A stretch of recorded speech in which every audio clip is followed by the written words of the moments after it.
दिगंबर जी में क्या महिमा दर्शाई है, तो आप मुझे बता सकते हैं? नहीं। शुरू के काव्यों में उन्होंने अपनी लघुता प्रकट की है। सबसे पहले मंगलाचरण में नमस्कार किया है, दूसरे में, तीसरे में, चौथे में, पांचवें में, छठवें में अपनी लघुता प्रकट की है। हे भगवान, मैं मंद बुद्धि हूँ, अल्प बुद्धि हूँ, मैं शक्तिहीन हूँ, मुझ में वो सामर्थ्य नहीं है। सातवें में वह सूर्य की उपमा दी है। आठवें में उस मोती की उपमा दी है, जैसे कमल के पत्ते पर वह पानी की बूंद ओस के समान लगती है। नौवें में वह तालाब में जैसे कमल खिल जाता है, सूर्य की किरणें पड़ती है, वो तालाब का कमल खिल जाता है। ऐसे ही भगवान जो आपकी भक्ति करता है, उसके अनेक जन्मों के बंधे हुए पाप कर्म क्षण में क्षय को प्राप्त होगा। 10वें में कहा, हे भगवान, किसी की नौकरी करने से क्या फायदा जो सेठ अपने समान ही न बनाए। ऐसे सेठों की नौकरी करने से क्या फायदा। आप ही तीनों लोगों में एक ऐसे सेठ हैं कि जो भक्त को भगवान बना देते हैं। अन्यथा इस संसार में और कोई नहीं है कि अपने नौकर को भी अपने समान मालिक बना दे। नहीं, ये शक्ति किसी को नहीं मिली भगवान, ये शक्ति केवल आपको मिली। उपमा दर्शाई। 11वें में कहा, हे भगवान, यह जो आपको एक तक देखता है वो देखता ही रहता है, अन्य कहीं नहीं देखता, क्योंकि जो एक बार क्षीर समुद्र का जल पी लेता है, फिर वह कभी खारे समुद्र को पीना नहीं चाहता। 12वें में गुणों की महिमा बतलाई। 13वें में सूर्य चंद्रमा की महिमा बतलाई। ऐसे अनेकों बार सूर्य चंद्रमा के नाम आए। और 15वें मेरु हवा, उस प्रलय काल की महिमा बतलाई कि हे भगवान, ये प्रलय काल की हवा मेरु को हिला सकती है, पर आपके मन को नहीं दिखा सकती। आप एक अपूर्व दीपक हो। 15 में या 16 में जल रहा है कि हे भगवान, आपके अंदर न धुआं है, न अग्नि है, न तेल है, न बत्ती है, फिर भी तीनों लोगों को प्रकाशित करते हो। और हम जो दीपक जलाते हैं, इसमें धुआं भी होता है, इसमें बत्ती भी लगानी पड़ती है, इसमें घी तेल भी डालना पड़ता है, लेकिन जब हवा का झोंका आ जाता है तो वह बुझ जाती है। फिर और महिमा बतलाई, फिर गुणों की महिमा बतलाई कि हे भगवान, आपको एक नाम से भी पुकारा करते हैं और अनेक नाम से भी पुकारा करते हैं। वो सौधर्म इंद्र के, वो सौधर्म इंद्र कितने नामों से पुकारते हैं? कितने नामों से? सहस्र नाम। सहस्र नाम पढ़ते हो या नहीं? वो सहस्र नाम 1008 नामों से भगवान का गुणगान करते हैं। आपके बच्चे को कितने नामों से बुलाया जाता है? लड्डू, बर्फी, पप्पू, गोलू, पीलू, 1-2 नाम, 2-3 नाम, इससे ज़्यादा नाम, अधिक से अधिक 3 नाम। एक स्कूल का, एक घर का, एक मम्मी पापा का लग गया, एक बाजार में नाम पड़ जाता है, कोई किसी नाम से जानता है तो नहीं। लेकिन यहाँ सौधर्म इंद्र जब भगवान की भक्ति करता है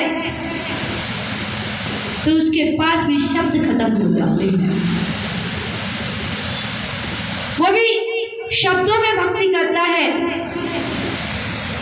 उन अनंत गुणों की भक्ति और 1008 नामों से महिमा का गुणगान गाया करता है।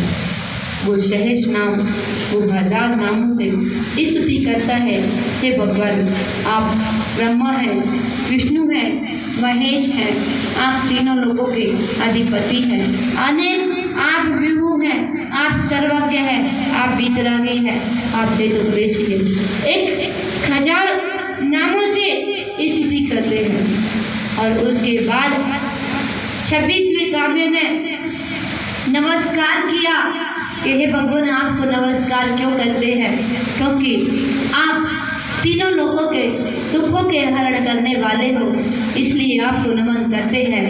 आप इस पृथ्वी के आभूषण हो, इसलिए आपको नमन करते हैं। और आप तीनों लोगों के प्रधानमंत्री हो, राष्ट्रपति हो, अखिलेश्वर हो, इसलिए आपको नमन करते हैं। और आप संसार रूपी समुद्र को सुखा देने वाले हो, इसलिए आपको नमन करते हैं। उसके बाद 27वें काव्य में कहा है भगवान, आप जब कौन सा है 27 का नहीं, चरणकमल का तो आगे है। 28, 29, 30, 31, 32, 33, 34, 35। 28 से 35 तक अष्ट प्रातिहार्यों का वर्णन है। 8 प्रातिहार्य भगवान जब आपको केवल ज्ञान हो जाता है। आपके 34 अतिशय हैं। कौन कौन से 34 अतिशय कौन से हैं? 10 जन्म के, याद कर लेना ये 10 जन्म के। हे भगवान, जब आपका जन्म हुआ तो 10 अतिशय घटित होते हैं। कौन कौन से हैं? सुगंध, सुंदर शरीर। हे भगवान, जब आपका जन्म होता है तो सुंदर अद्भुत शरीर, सुगंधित शरीर, उस बॉडी में से सुगंध, खुशबू, महक चारों ओर। हम अगर स्नान करके आते हैं तो जस्ट इत्र लगाएं, और जो इत्र खुशबू देता है वही इत्र आधा घंटे के बाद स्मेल देने लगता है, उसी में से गंदी स्मेल आने लगती है। लेकिन भगवान का जब जन्म होता है अत्यंत सुंदर सुगंधित शरीर, आपको, हमको, सबको पसीना आता है, पर भगवान को पसीना। अतुल्य बल के धारी, सब विद्याओं के ईश्वर, 1008 लक्षण, ऐसे आदि आदि 10 जन्म के और 10 केवल ज्ञान के। 10 केवल ज्ञान के अतिशय होते हैं। 14 देवकृत होते हैं, देवों के द्वारा 14 अतिशय होते हैं। कितने हो गए? 34। पीछे तक आवाज आ रही है, नहीं आ रही? कितने हो गए? 34। और हमारे तुम्हारे कितने अतिशय?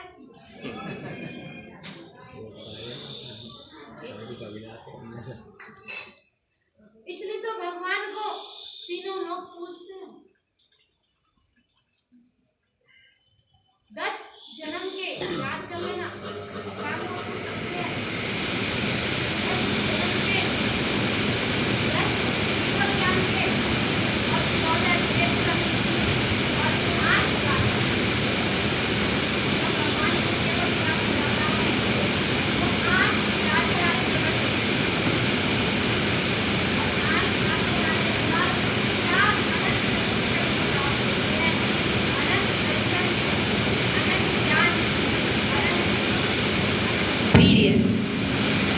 क्या 46 मूल गुणों की महिमा बतलाई। आवाज आई पीछे तक या नहीं आ गई? 10 जन्म के, 10 केवल ज्ञान के, 14 देवकृत, 8 प्रातिहार्य, 4 अनंत चतुष्टय, अनंत दर्शन, अनंत ज्ञान, अनंत सुख, अनंत वीर्य। ऐसे भगवान 46 मूल के साथ। तो भगवान की महिमा 37 में कहा कि हे भगवान, जहाँ भी आप चरण रखते हैं वहीं देव स्वर्णमयी कमलों की रचना करते। वह भूमि कंटक रहित हो जाती है, कांटों से रहित हो जाती है। वह भूमि भी पावन हो जाती है जिस ओर भगवान के हाथ करते। 38 में कहा, हे भगवान, वह मदोन्मत्त हाथी जिसके ऊपर घोड़े मंडरा रहे हैं। 38 ही है ना। भव दाश्रितानम कहाँ से लिया? काव्य की चौथी लाइन से अंतिम शब्द।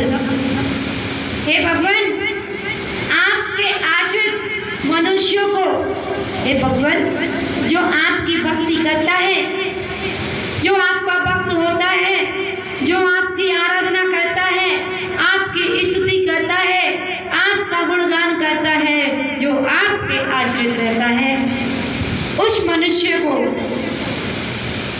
श्योतन झरते हुए मदाविल विलोल, मद जल से मलिन और चंचल, कपोल मूल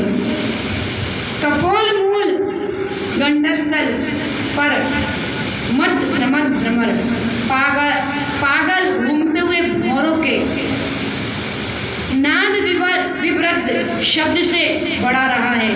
कौन? कोपम माने क्रोध जिसका। ऐरावत की तरह उदत्तम उद्दंड आपतंतम सामने आते हुए, एवं हाथी को दृष्टवा माने देखकर, व्यम माने डर, नो भवंती माने नहीं होता। कह रहे हैं, हे भगवान, जहाँ मद की धार बह रही हो, निरंतर भौरे उस हाथी के गढ़ स्थल पर मरवा रहे हो, जो गुंजाए अपने शब्दों से क्रोध दिला रहे हो, ऐसा मदोन्मत्त हाथी जो क्रोध से आसक्त है, ऐसा हाथी है नाथ, वो झलते हुए मद से जिसकी कपोलों के मूल भाग मलिन तथा चंचल हो रहे हों और उन पर उन्मत्त होकर भ्रमत करते हुए भौरे अपना शब्दों से जिनका क्रोध बढ़ रहा हो। कैसे क्रोध बढ़ता है? जैसे आप सामायिक में बैठ जाओ और वो मक्खी कभी नाक में घुसती है, कभी आँख में घुसती है, कभी कान में घुसती है। अब आप माला फेर रहे हो, बार बार उसे हटा रहे हो, वो हटती है क्या? तो आपको गुस्सा आती है नहीं आती? उस एक मक्खी पर गुस्सा आती है या नहीं? और यहाँ तो भौरे का झुंड उसकी गढ़ स्थल पर भिन-भिना रहा है, जिसका क्रोध बढ़ रहा हो। ऐसे ऐरावत हाथी के सामने आने वाले तथा उद्दत अर्थात अंकुश से भी बस में न आने वाले हाथी को देखकर, कौन सा हाथी जो क्रोध से बिगड़ गया है और जो अंकुश से भी बस में नहीं हो रहा, वो अंकुश जो कीला उसके हाथ में जो महारथ बोलते ना उसको, हाथी पे जो बैठता है ऊपर, उस महावत के हाथ में वो लोहे का कीला जो उसको ऊपर से अंकुश कर वश में करता है, उसको अपने अंडर में करता है, उससे भी वो बस में नहीं होने वाला।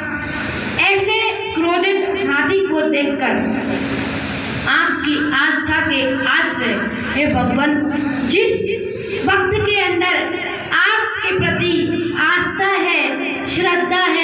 विश्वास है, जिसको आपका आशा है, वह उसके निकट वह क्रोधित हाथी भी जब उसके निकट आता है तो वह भी भय से भयभीत नहीं होता, क्योंकि उसके ऊपर